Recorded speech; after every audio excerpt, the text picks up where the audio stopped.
कहानी शुरू होती है एंथनी गैविन से।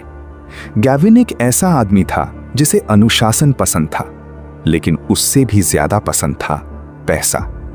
उसने अपने 4 साथियों के साथ मिलकर लॉयड्स बैंक को लूटने का प्लान बनाया, लेकिन एक समस्या थी। बैंक की तिजोरी की दीवार 5 फुट मोटी कंक्रीट की थी। ऊपर से घुसना मतलब सीधा जेल जाना था। गैविन ने एक ऐसी जगह ढूंढी जो किसी ने सोची भी नहीं थी। बैंक से सिर्फ 2 दुकान छोड़कर एक दुकान खाली थी, ले सैक। गैविन ने उसे किराए पर लिया और बाहर रिपेयरिंग का बोर्ड टांग दिया। मोहल्ले वालों को लगा कि कोई नया बिजनेस शुरू हो रहा है, लेकिन अंदर अंदर मौत का खेल शुरू हो चुका था। चोरों ने फर्श उखाड़ा और सुरंग खोदनी शुरू की। हर रात वो नंगे बदन मिट्टी खोदते, क्योंकि गर्मी इतनी थी कि कपड़े पहनना नामुमकिन था। 1.25 महीने तक उन्होंने सुरंग खोदी। क्या आप अंदाजा लगा सकते हैं कि उन्होंने कितनी मिट्टी निकाली होगी? इतनी मिट्टी की दुकान का पिछला कमरा छत तक भर गया था।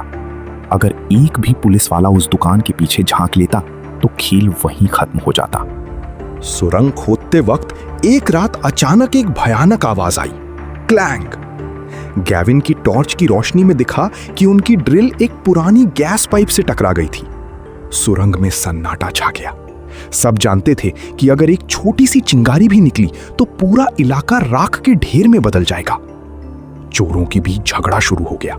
एक साथी ने तो यहां तक कह दिया कि मैं मरना नहीं चाहता, मैं ये काम छोड़ रहा हूं। 2 दिन तक काम बंद रहा।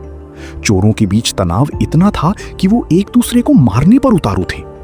लेकिन तीसरे दिन लालच ने फिर से सिर उठाया। उन्होंने बहुत सावधानी से उस पाइप के बगल से रास्ता बनाया और आखिरकार वो बैंक की तिजोरी के ठीक नीचे पहुंच गए। अब उनके और करोड़ों के सोने के बीच सिर्फ वो 5 फुट की दीवार थी। 11 सितंबर की रात चोरों ने बैंक की दीवार पिघलाने के लिए थर्मल लैंस का इस्तेमाल किया। लोहे और कंक्रीट के पिघलने की बदबू पूरी सुरंग में फैल गई थी।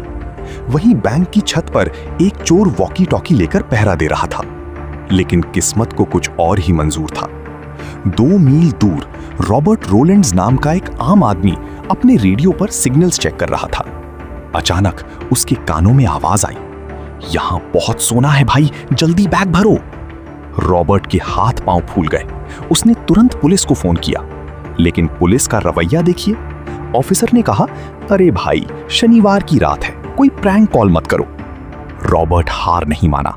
वो पूरी रात जागता रहा, रेडियो पर उनकी बातें सुनता रहा और पुलिस को बार बार फोन करता रहा। आखिरकार पुलिस जागी, लेकिन तब तक बहुत देर हो चुकी थी। पुलिस ने पूरी रात लंदन के 700 से ज्यादा बैंक चेक किए। एक बार तो पुलिस की गाड़ी लॉयड्स बैंक के ठीक सामने रुकी। ऑफिसर ने उतरकर ताला चेक किया, सब कुछ सही लगा और वो आगे बढ़ गए। उन्हें क्या पता था कि बैंक का दरवाजा तो बंद है, लेकिन जमीन के नीचे से करोड़ों का माल साफ हो रहा है। सोमवार की सुबह जब बैंक खुला तो नजारा देखकर सबके होश उड़ गए। तिजोरी के लॉकर टूटे हुए थे, फर्श पर सोना और जेवरात बिखरे पड़े थे, और सबसे हैरान करने वाली बात, वहां एक नोट पड़ा था जिस पर लिखा था, देखते हैं शेरलॉक होम्स हमें कैसे पकड़ता है। ये पुलिस की नाकामी पर एक बहुत बड़ा तमाचा था। लेकिन ये चोरी सिर्फ पैसों के लिए नहीं थी। चोरी के 4 दिन बाद ही ब्रिटिश सरकार ने मीडिया पर डी नोटिस लगा दिया, यानी इस खबर को छापना मना कर दिया गया। आखिर क्यों? असल में उन तिजोरियों में लॉकर नंबर 406 था। कहा जाता है कि उस लॉकर में प्रिंसेस मार्गरेट की कुछ ऐसी आपत्तिजनक तस्वीरें थीं जो राजघराने को पूरी दुनिया में बदनाम कर सकती थी। आज 50 साल बीत चुके हैं। कुछ लोग पकड़े जरूर गए, लेकिन वो पूरा पैसा और उनका असली लीडर कभी नहीं मिला। कई लोग मानते हैं कि उन तस्वीरों के बदले चोरों ने अपनी आजादी का सौदा सरकार से कर लिया था।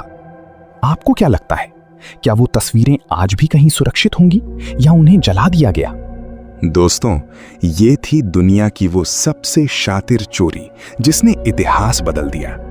अगर आपको ये कहानी पसंद आई हो तो इस वीडियो को लाइक करें